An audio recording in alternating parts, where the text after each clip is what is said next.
Hi everyone, my name is Lakshmi and I'm currently a research student under Dr. Dalton Wolfe in the Research to Practice team. Today I'll be presenting a preliminary analysis on an initiative we've been working on to enhance community reintegration for persons with spinal cord injury. The Parkwood VIP4SCI platform is an e-health solution adapted from a version originally created by Spinal Cord Injury Ontario. It focuses on the development of effective self-management skills to address some of the challenges faced during the transition from inpatient to outpatient care and onto the community.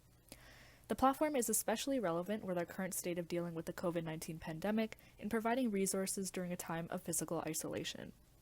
The overall aim of the initiative is to test the e-health solution's usability and feasibility when used by inpatients and outpatients. Our current findings represent a preliminary analysis of baseline data, including patient-reported outcomes associated with self-management behaviors. The platform allows for persons with SCI to be connected to their healthcare team, including their physiotherapists, occupational therapists, clinicians, and nurses via messaging and virtual calls. SCI-related educational resources related to pain, skin management, sexual health, and UTI are available as well. Self-reporting tools to help track the progress of personal goals related to self-management skills are also featured on this platform. The two groups of patients onboarded onto the platform are inpatients and outpatients with SCI currently under the care of the Parkwood Institute SCI Rehabilitation Team. All outpatients are provided full access to the platform upon enrollment. Inpatients are randomized into two groups, platform access or standard care. Those randomized into the platform access group will receive access within 2 weeks of admission. Patients randomized into the standard care group will receive delayed access to the platform. The platform will be provided 6 weeks after inpatient discharge. Pre-post assessments using online surveys, such as PROMs and the feasibility survey, are completed by all participants at specific time points from enrollment all the way to 12 weeks post. In addition to survey responses, analytics of the platform were also used. This included data collections of which features of the platform were accessed and the frequencies associated with them. Analytics showed that 8 goals were created, with 3 of the goals being accomplished by participants. 6 appointments between clients and a care team member were accepted, and educational resources on the platform were accessed a total of 53 times. These outcomes measure the usability of the platform. Although only 4 are shown here, there are a total of 22 functions that will continue to be analyzed to evaluate platform use over time.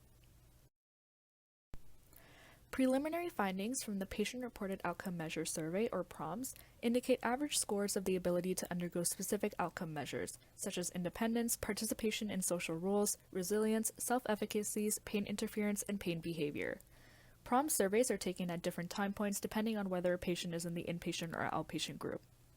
The outcome measures in the ability scale determine the ability to control and perform daily activities, as well as the ability to cope with injury. The ability measures show a mean average of around 3 to 5 on the 5-point scale over time in both inpatient and outpatient groups. The outcome measures in the confidence scale determine confidence in performing vigorous or aerobic exercise and in keeping distress from interfering with daily activities. Self-efficacy measures in the inpatient groups show a mean average of around 5 to 8 on the 10-point scale, whereas outpatient groups show a mean ranging from 4 to 7. The pain interference and pain behavior outcome measures show a mean average of around 1 to 2 on a 5-point scale as well. Further data collection and analysis will help to inform the platform's usability and feasibility within Parkwood Institute's inpatient and outpatient SCI programs. We are continuously collecting user data and feedback on the platform through pre-post assessments and web analytics. Future results will help to inform the impact of this e-health solution on improving self-management skills in its participants and easing the transition from rehabilitative care into the community. This platform was created in partnership with For a Healthy Me Incorporated and Spinal Cord Injury Ontario, and it was funded by the Craig H Neilsen Foundation. The team behind this project would like to thank the amazing therapists and care team members in the Rehab program at the Parkwood Institute for their continued support throughout the piloting of this program. Thank you so much for listening, and we're happy to take any questions.